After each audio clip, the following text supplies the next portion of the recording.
I go for some routine inquiries into this corner. We're from Soundgarden. We welcome Chris Cornell. Welcome to the show. It's great to have you here. Thank you so much. Now, Oh, you have one. it is. I've got the lot here. Very nice to have somebody who's actually got a record. I love a record. Can I get it out and just smell it? I wish you would, because I have not seen this. I don't think any of us have.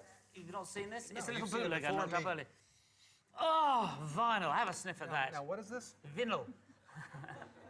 That's a nice, dense quality piece of lovely. Vinyl. It's beautiful, isn't it? Yes, Vinyl it is. people can see it, smell it, live it. Very nice. It's the first record for 16 years. Why? What inspired you to make it after all this time, 16 years? Why? You know, we got in a room together and we were discussing having a long history of recordings and albums and fans that we weren't really in touch with. And it was our responsibility to go out there and reconnect with them. And in that process, we decided, you know, why not make new music? Because that's the funnest thing. Well, since we're doing all the other stuff. Making new music is the funnest thing. Yeah. Great sleeve this as well. There's a lot of skulls here. It's evil, a little bit evil. Well, not no, completely. I There's believe, snow. correct me if I'm wrong, but the ancient Greeks used these, I think Bucranian, and they would hang them on the buildings, sort of the wooden temples, to ward off evil spirits. Is that what you were doing here? Exactly. I thought so. Yes, Yes, I just checking. It's a great record. Now, I mean, is it different, but you're playing back together now? Do you have a different atmosphere with one another after all this time? The similarities are what are amazing, I suppose. Like, it makes 15 years seem like not that long. Like, music sort of seems to transcend time when we're trying to rehearse a song that we haven't played in, say, 25 years, and we're listening to the record, remembering every reason why we wrote it that way and arranged it that way, and it's... You remember the room you were standing in and the discussion you were having. It just sort of erases all that time. And what made you all want to start in the first place? What was it that made you think, right, I've got to do music? Well, I think we were all big fans of music, and I, for one, believed that if I was good enough and practiced enough and was into music enough as a musician and a writer, that the best band in the world would show up and beg me to be in their band, and that didn't happen. Oh, so you had to get there? So we had to invent our dream band, and that's Soundgarden. Well, you've done a superb job of it. Now, of course, lots of other groups, you know, Nirvana, Alice in Chains, all Pearl Jam, all coming from Seattle. Do you think was that an important part of the city? Did that play an important part in creating your sound and what you were about? I think we were sort of part of a bigger picture, which was the post-punk indie scene that was in the US, the UK, Australia, Canada. And that's what we wanted to participate in, and all our friends were kind of wanting to be part of that same thing, and that's how we started out.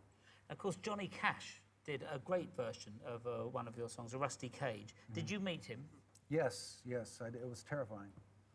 He seemed to be about 11 feet tall, and when he spoke, like, he had a very deep voice, and he was a gentleman, very sweet person, but I was afraid.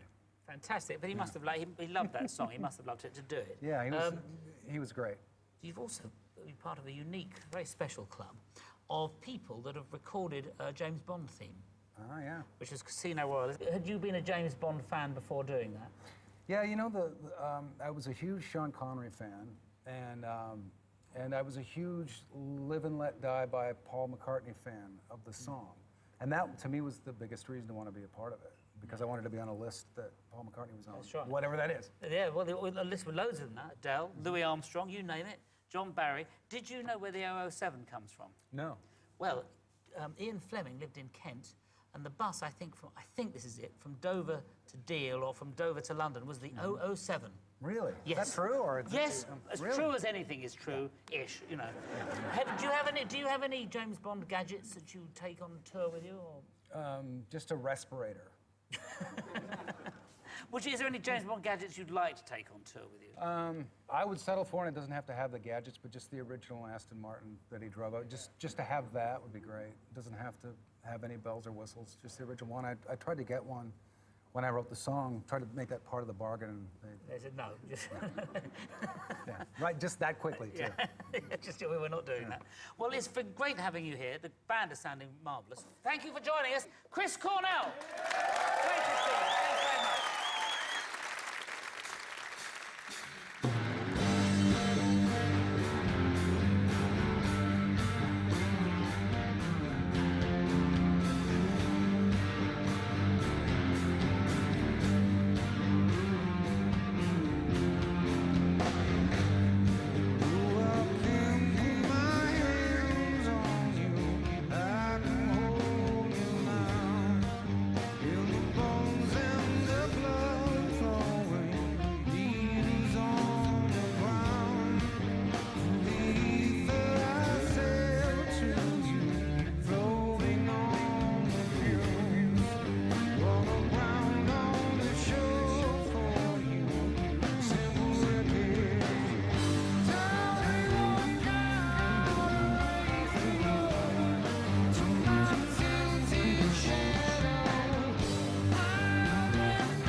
Taree from their King Animal LP. Now we finish where we started with Soundgarden.